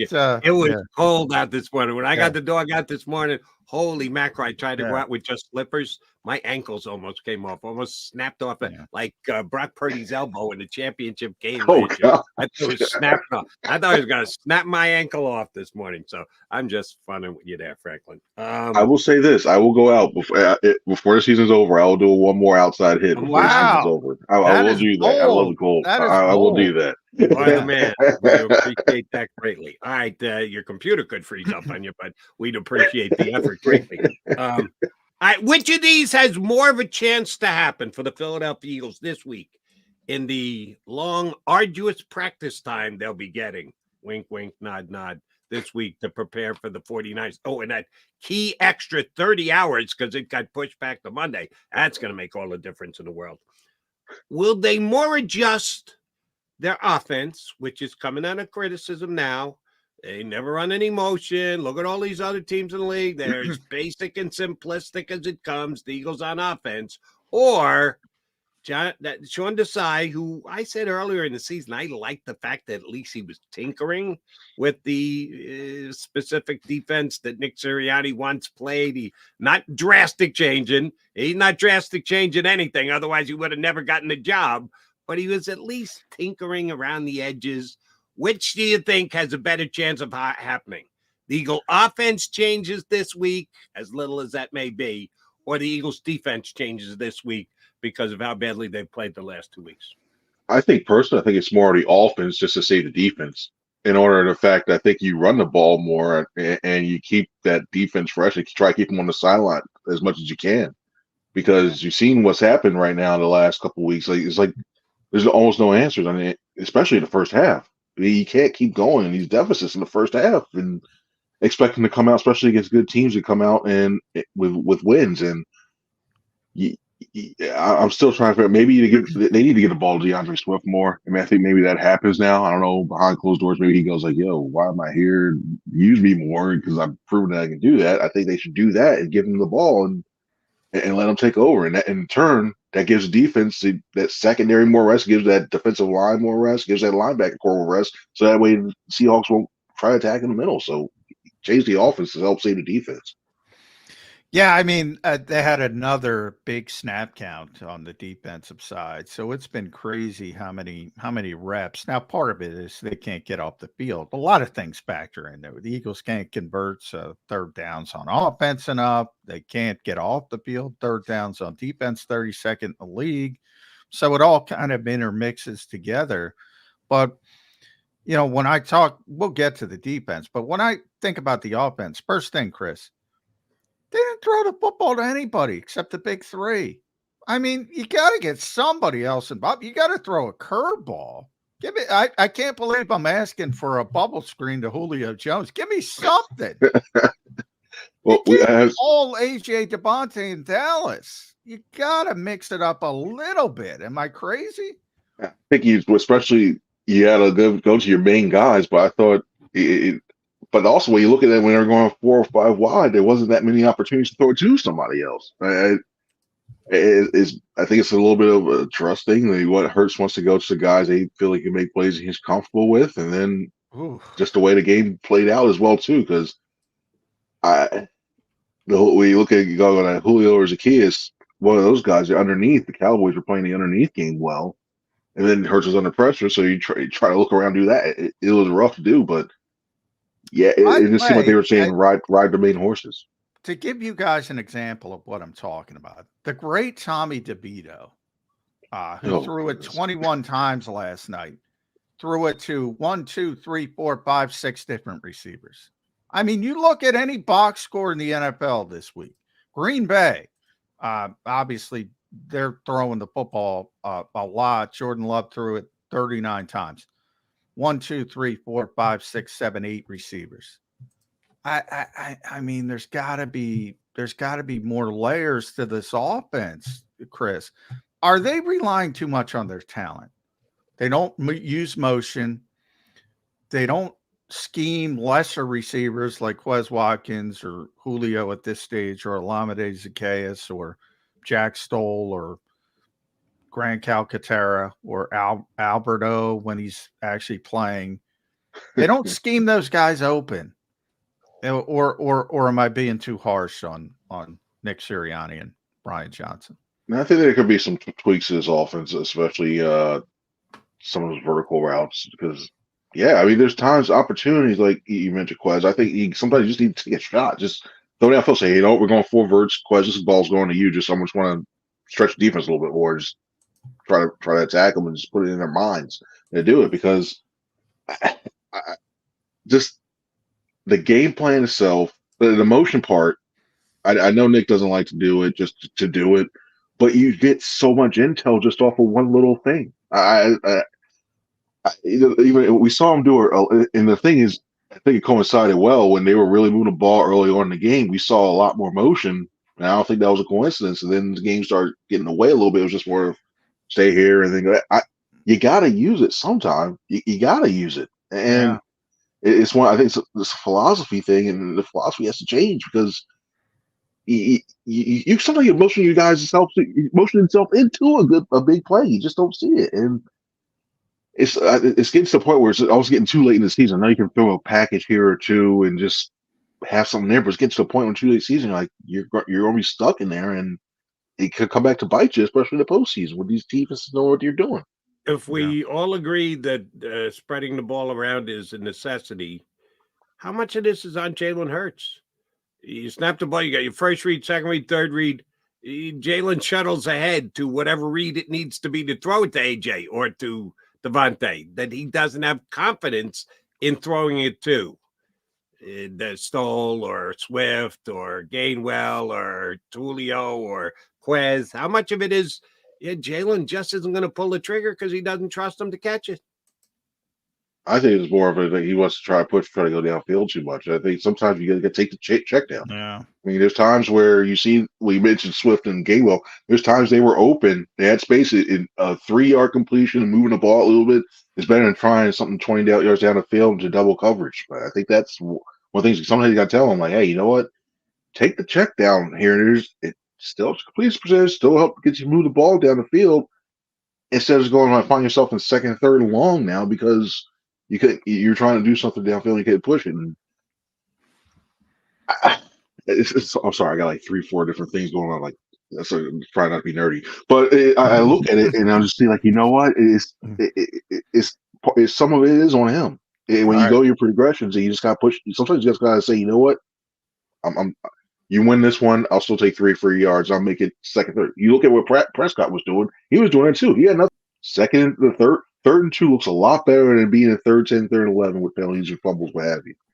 Yeah, and by the way, there were 2 games last night. There was another rookie quarterback playing. Will Levis, Tennessee upsets Miami. He threw it to 7 different receivers. Tua threw it to 8 different receivers.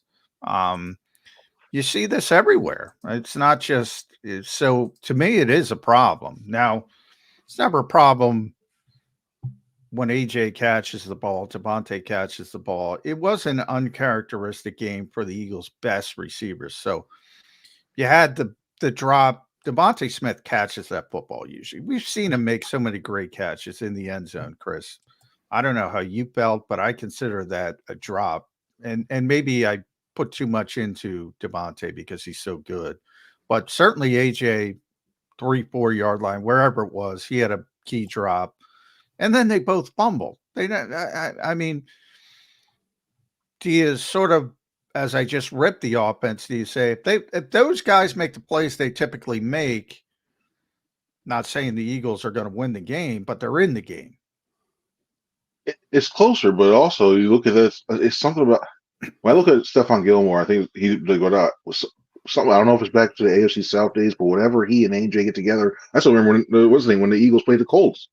And Stephon Gilmore had that game against AJ, and I don't let him know too. It's something about Stephon Gilmore or AJ Brown where it's just something. I don't know if somebody said something about somebody's family or what have you. It's just really personal to him, and then it seems to throw him off a little bit. And it just looks like he's off. And there's AJ a lot called of him old. AJ's like a mean girl. He's like the movie Mean Girls. Yeah. It's you wonder. It's like, what's going on? He throws him off, and then when he's really emotionally invested in like trying to like, I'm going to beat you no matter what. Like every receiver has it, but when he's really trying to take it over the top, you see what happens on that one too. So I think that played a role into it. But overall, it'll be closer. But I don't know what was going on. 9 times out of 10, I think Devontae Smith gets that football, and it's. I wish I knew how to answer going. Hey, you know what? I don't know if I don't know if it was. Hey, you know what? But whatever it was, it's like just looking like. What's going on? And then the ball security, so the fumble stuff, we see these ball security drills 9 times out of 10. They keep running around with the car wash, gauntlet, whatever thing. And the fact it's still happening is frankly, very concerning to me. Still, it's going to happen this late in the season. Yeah, the last 2 games before this one, Jalen had spread it around 8 receivers in the Buffalo game and 7 in the San Francisco game. So I think this one's more an outlier than it is. My God, he only throws it to those 2 guys. So we'll see how it plays out this week. All right, here's my question for you, Chris Franklin. Who's going to step up and grab the leadership by the throat this week? I know it's supposed to be the quarterback, and the quarterback shows every ability to do that and says the right things. Does he need help? Is it just Jalen's responsibility to just wake the F up, you guys? We need to get a win here in Seattle. Veteran guys all over this team, pretty well-respected, trusted, if not beloved head coach. Who's got to help Jalen out? Or do you just say it's on the quarterback? It always is the quarterback, has to be the quarterback. It's all on Jalen. Who is either the individual and or the group that's got to get this team headed right back in the right direction? I know the quarterback is probably one of the most, if not the important guy that leads your team. But I think this is a time where you look at your core four, your veterans of Fletcher Cox, Brandon Graham, Lane Johnson, Jason Kelsey. This is the week you to me, you look to them the whole thing. I don't care if you let them break them down the whole time, and don't care if you do it before practice, you have them thoughts on. This is the week where you rely on those four guys because they've been through this thing way many times before. Like they've been to this section where they've been through these stretches of losing. They've been through these stretches of winning as well too. You need those guys to step up and start talking to these guys. I mean, you heard it after the game. The way that Fletcher Cox was talking about, we're going to find out who these guys are. You heard Brandon Graham say the same thing too. I think this is the time that they see this coming up, and they got a point because so many times you see guys like when they're winning, we get to talk to them a lot, and they're available. And losing out of the way a little bit. This is one thing. If they circle the wagons and need to change something quickly because there's too much. They're still too much early. They still can turn things around. I still think they're not just reliable. They're not related to, okay, yeah, we're 2, 3, C, 5, C, what have you, that one too. There's still time they can turn things around and make a run here. But it's that window of opportunity is closing quickly, and his team's too talented to see a divisional round exit. I don't think even if they get the wild card, I don't think they lose to the NFC South. But this team is too talented to get bounced out too early. So I think that those four guys. It's probably the most important week they've had this season to rally his team and try to turn things around. Yeah, and at least on paper, the Eagles should be better equipped to handle this adversity than most teams because of that core four you mentioned. Those particular guys, Jason, Lane, Fletcher, Brandon, they should be more prepared. We'll see how it shakes out. We do got to get to the defensive side of the football, and boy, where do you start, Chris? I mean, 30 seconds. You think about Nick Sirianni, and you know he talks about it all the time. Situational football, blah blah blah blah blah blah. 32nd and third down defense. Now they're 30th in red zone defense. This is all they practice. This is all they do, and they're terrible at it. Where do you even start? It's obviously the back seven, but even the front is not performing as we expected. They're on the field a lot. They had that one stretch where they gave up 10 consecutive drives, except a kneel down with points. What does Sean Desai got to do to stop the bleeding? He's in a tough spot now, and I know they try to simplify everything. Which I advocated, and I was wrong because it didn't work.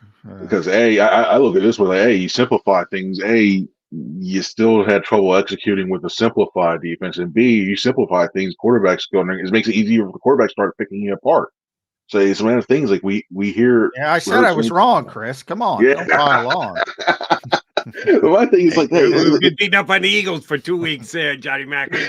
We got to take our shots too. Yeah, and there's times I'm thinking like sometimes the defense play gets too cute. Like you saw Josh Sweat one time rushing. He started looking like he's gonna rush. Then they want him to drop back into coverage, and then he gets a rush again. Like you look at the things like I don't want to see Josh Sweat running in his own, like running those exotic things. I want him just to go. I want Hassan Reddick just to go. I want to use my best pass rusher to try to apply pressure or try to spring out the runs. I don't want to try to use them again. I know you use them on blitzes sometimes, but I don't want to see that. Especially when you're a defense that's struggling and you need to get pressure on a quarterback. I want to see those guys try to affect them. And it looks like there's having issues when it comes to the defensive line, trying to make those rushes what they're trying to do, and then trying to have that play out with what the back seven is. There's a disconnect there. Yeah. Like, okay, the rush concepts make sense. The back seven concept, but why are you running those two concepts that don't help each other out? So Did you see, by the way, the Kelly Ringo play, as I call it, where he got pass interference face mask on the same play? Did you see the pass rush on that? Somebody put the clip up. Yeah. I don't know what the hell they were doing. There was no. It looked like there was no plan. It was a jumbled mess. Reddick was like a spy. I don't even know. Your best pass rusher. I don't know what they were doing. The scheme isn't there either. It's a lot of people kill me because I got along with JG and blah, blah, blah, and they hated JG. That even the good part of this defense, the fronts, is not performing up to par. So at what point do we say, all right, maybe it's a bigger deal than we all expected with having a new coordinator and 5 new starters? That plays a big role into it. I really do. You lost your whole entire, basically you almost lost your whole secondary before you had those 2 guys resign. So I think it's a really big thing. To me, I'm not the biggest fan of the scheme to begin with. Like, you and me both. I know it's taking over the league, but I'm just like the whole thing of defense. You want to be aggressive, but then you're being passive. It's weird, but it's to the point where you start quite. I don't think he gets fired. I don't think it's one of those things, but I think next year, heading into next year, there's going to be a closer eye on this side. And if it doesn't change things after next year, I think a change could be warranted. But we're too far ahead of that one, too, at least for this year. We started to leak into that conversation earlier today. Yeah. We all agree. Yeah, we're getting ahead of ourselves. They got to finish these 4 games before. Yeah, they can still turn it around. Coach. Yeah, but I think it's fair to point out Jeffrey Lurie's history and the expectations of this team. And if they don't reach those expectations, he's going to go looking for a scapegoat. Bottom line. That is the Eagles' history. All right, yo, Chris, I got an exit stage left. Johnny Mac going to stay with you. I think Zander might jump in as well. Thanks for jumping in with us today, Johnny Mac. I will talk to you tomorrow. Continue. Jody, enjoy it. Jody's going to be on CBS Radio. So you got to deal with be on the box next to you. Oh, I'm usually looking up like, what's up, man? How you doing? And the at C Franklin News, make sure you follow Chris on Twitter, X, as it's known now, NJ.com, South Jersey Times. He's all over. You know the list. There's so many. Now Bob Brookover's helping him out over at NJ.com. So they're doing tremendous work over there. But I want the coordinator, so we'll talk about Brian Johnson because he's taken a lot of hits as well. And I get it. I just talked about no motion. I just talked about not getting other receivers involved. So there's plenty of things to criticize this offense about. But also, as I mentioned before, when A.J. Brown fumbles and Devontae Smith fumbles, when A.J. Brown has a big drop, Devontae Smith has a big drop, you can't overcome that, right? I mean, that's not Nick Sirianni's fault. That's not Brian Johnson's fault. Is it?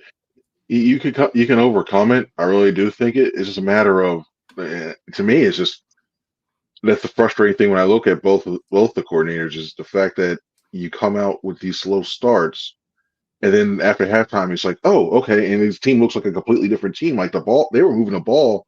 Granted, the game situation last week, at least that one, but looking previously before last week, they moved the ball better in the second half, and the defense plays better after that too, making adjustments. To me, the mark of a good coordinator is knowing what plan you're coming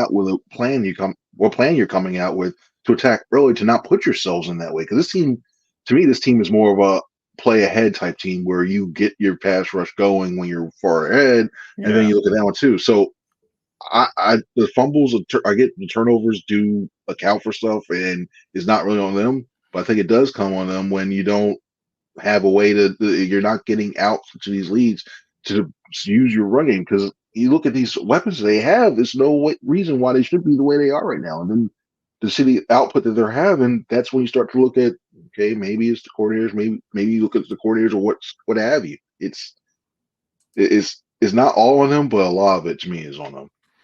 All right, we are in Philadelphia, Chris, so I have to ask you the run the football question. You mentioned it a little bit with DeAndre Swift, and you mentioned the slow starts. More so, I think it's antiquated. I think people have to get out of 1985 and realize how the NFL game is played today. I think all you have to do is follow the money. Look at how Howie Roseman builds this roster. The stars are the stars. They spend all this money on AJ, and they're going to spend all this money on Devontae and the quarterback and Dallas Goedert. Meanwhile, they shop at the Walmart clearance aisle for the running backs. Why is everybody like, Oh, give it to those guys. Ignore the superstars. Give it to those guys. It's a lot of the mentality. I think a lot of people just want to stick to the old school Eagles football. They just want to be physical and try to run anything down another team's throat. And when I say run the ball, I'm not talking about like 30, 35 times, that one too. You're talking about run the football effectively. I think if people put that word on the back end, I'm fine with it. When you do run it, just run it effectively. And use that formation. I've been calling for this more, and I like that they used it on Sunday. But that pistol look, I think, for them should be their main look, because the way they've used it, it's been so effective. Because you still give the running back enough time to run his normal depth. You still give Hurts the chance to be off the line of scrimmage and look downfield and see everything and see the coverages enough. And then I think it gives time to let this offensive line open up the holes that they're capable of doing. And you can use that. I just look at that, and I think it also helps. It won't put as much pressure on Hurts and the rest of the offense as they get, even if it's like 2nd and 7 or what have you. Instead of trying to do these first downs and first down tries to go downfield 12, 13 yards. And to me, it also doesn't count too. If they make a big play, when you see that quick, you run up to the line. It's almost like you know what's going to happen. When they get a big play 21, they run the hurry up. It's either a wham block or a halfback dive or what have you, and it goes for like 1-2 yards because teams know what's happening. Just mix it up and mix the looks up. I think it'd be a lot more effective. All right, last one. As I mentioned, at C Franklin News, you see it there on the screen. Make sure you follow Chris, NJ.com. I think you were the one who wrote it, and it was basically you were asking the question, after the Dallas loss, it's now become the old standard: who's with us or who's against us. The Eagles love playing that card. Doug Peterson going back to the underdog mask. We all know Rocky, yada, yada, yada. Is that played out? Can Nick Sirianni go back to that again? Are we supposed to be? Chris Franklin's not with us. He's not saying we're the greatest team in football. Is that a card that's overplayed, or can he use it? I think you can use it, especially. I think now it's the best time, especially. The only time you pretty much use is when you're losing. But I think now when you're winning, you're going 10-1. When you're like 10-1, and you're like, nobody's with us, we can still do it. You're like, cool. But you really do start to see, whether it's outside the locker room, whether it's inside the locker room, who's really about themselves and who's not really looking for the bigger picture toward thing. And you really can gain the refocus of these guys in the locker room by using that. I think it's still effective. The message saying is like, oh, look, the underdog mask. No, that was for that season. They run on. And besides, Flyers have stolen that. He'll have the underdog hat on, though. He'll have the hat on this week, don't you think? We're going to see Nick on Zoom. Is he going to be wearing the underdog hat? I think you'll see that. I think you see that, or somebody Photoshop a picture of Dom on Rocky's body with the irons up, like free Dom or something like that. I think you see one of those things. But by the way, I think Dom is free. You don't have to free Dom. He is free. He's not on house arrest. So he's not a political prisoner. Dom's going to be just fine. But Chris, we'll be talking to the head coach later this afternoon. Everything pushed back a day this week because the Eagles are playing on Monday night at Seattle. So we'll talk to the head coach at 3:15. I'll see you then, buddy. I appreciate it. And it's always fun talking football with Chris Franklin. We're gonna put a bow on the show here on Burst 365. That's something Jody usually says, but we'll be back right after this. Go to get your game on. Go for the beers. Go for the cheers. Go for the hit and the hits. Go for the stakes and the stakes. Go to get your parlay on. Go to get your party on. Go for the scene. Go for the screens. Go for the gallery. Go for the win. Go to Ocean. Visit theoceanac.com to plan your visit. At Pond Lehocky, we've recovered billions of dollars for our clients, and we're confident we can do the same for you.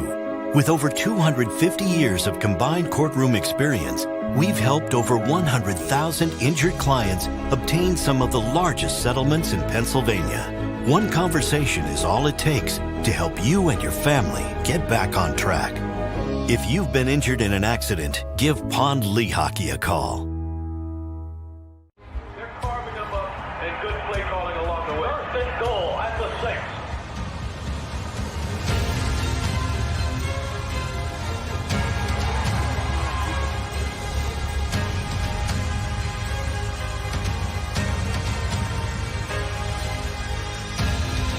On the field of life, First Trust Bank is there for you.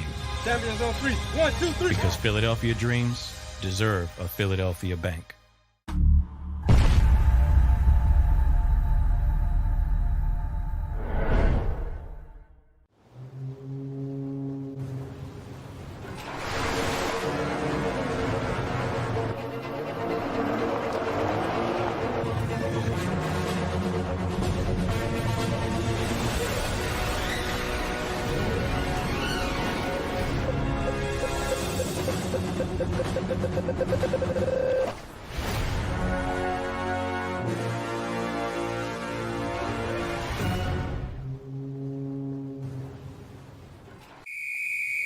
Underdog Fantasy has a way for you to play alongside your favorite football team all season long with their fantasy pick'em game. You pick between 2 to 5 players, select whether they'll go higher or lower on one of their stats, then do what you usually do on a Sunday, watch the games. You can win up to 20 times your money in a single game by going 5 for 5. It's a fantasy game, and the Sports Betting Show wants you to get involved. Go to UnderdogFantasy.com. When you sign up, use the promo code WIN, and Underdog will double your first deposit up to $100. That's UnderdogFantasy.com. Use the promo code WIN. Do you stream on a Roku, Fire Stick, Google TV, or Apple TV? Now you can watch 6ABC 24/7 with the 6ABC Philadelphia streaming app. And the big story on Action News. Search 6ABC Philadelphia and start streaming today. EAGLES. Eagles.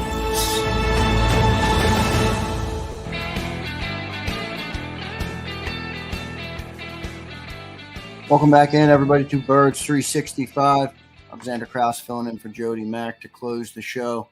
John, just a few minutes left, but there's a question that's been on my mind since the last 2 losses the Eagles have taken. Is it time to change our expectation? You guys talk a lot about expectations. This team is 10-3, and it feels like the sky is falling. Is it time to change what we expect? I think a lot of people are in Super Bowl or bust mode this year, and we just got trounced by the 2 best teams in our conference. Is it time to lower our expectations of this team? I think that ship has sailed, Zander. I mean, they are what they are at this point. It was always going to be Super Bowl or bust. I think if we can go back to week 1, I thought the expectations were out of whack. And, you know, maybe on a more sort of micro basis, like what I used Josh Sweat as an example, because I was talking about leading up to the San Francisco game. I told people all that week, this is not a Josh Sweat week because Trent Williams is the left tackle on the other side, a future Hall of Fame player, and even against Dallas with Tyron Smith. So he had this 2-week stretch, and we go all the way back to week 2 when he sort of had his coming out party against a backup tackle by the name of Oli Udoh. And I think at that point, you know, people are saying, all right, you expect that from Josh Sweat every week. And they don't look at the context. Backup tackle, backup left tackle versus maybe one of the greatest left tackles that ever lived. Guess who you're going to have to struggle with? Makes sense. I don't think enough fans look at the context of week to week. But you know, that said, this is a very good team. It doesn't surprise me they lost in Dallas. Dallas has won 15 straight there. The Eagles have lost 6 straight there. They always struggle there. if you can win the division and get them a potential matchup in Philadelphia, I think you'll be fine. I don't like the matchup with San Francisco. I don't think they match up well, but that doesn't mean on a particular week that maybe Brock Purdy has a poor game. Maybe San Francisco plays their C game, so to speak, and you play your A game. I wouldn't give up on the season. But the assumption that this is the best team, the most talented team, sometimes people got to look at the other side and tip their cap to they have some good players as well, San Francisco and Dallas. Yeah, absolutely. That reminds me of one of my all-time favorite movies, Miracle. Gentlemen, you think you can win on talent alone? You don't have enough talent to win on talent alone. So Herb Brooks, there you go. That's a little homage to him. One of my favorite movies. But John, good show today. We had Les Bowen on in hour 1, Chris Franklin in hour 2. Good stuff. You and Jody will be back in the saddle 22 hours from now. Any closing thoughts, sir? It's not the end of the world. There's another game, and despite Jody's battling with me, the Eagles will be in the playoffs, so they have some time to figure it out, and could be worse. There's a lot of teams in the NFL that are fighting for their playoff lives. You saw a couple of them yesterday with Green Bay specifically losing to, let's be honest, a limited New York Giants team. So, teams like that have to fight and claw every week. The Eagles do have a little bit of rope to get this thing straightened out. They might have to go a different route. It's probably not going to be going through Lincoln Financial Field, but I wouldn't give up on the season just yet. There you go. I agree. I'm there with you, but I will say I remain skeptical now that you saw how they match up with two of the better teams in the NFC. But good show today. Johnny Mack will be back tomorrow, 2 and 2 with Jody Mack and John McMullen. Thanks everybody for watching. Don't forget to like, share, and subscribe to the video. Subscribe to JAKIB Sports on YouTube. Thanks for being loyal supporters of the content. We'll see you guys tomorrow. You've been listening to Birds 365, the destination for the passionate Eagles football fan who bleeds green. If it's Eagles football, we're talking about it. Debate, inside the locker room, and guests that are some of the greatest football minds from around the region. We hope you enjoyed the show. We know we had a blast. Make sure to like, comment, and subscribe, and we'll be back soon. But in the meantime, hook up with us on social media at JAKIB Sports. See you next time on Birds 365.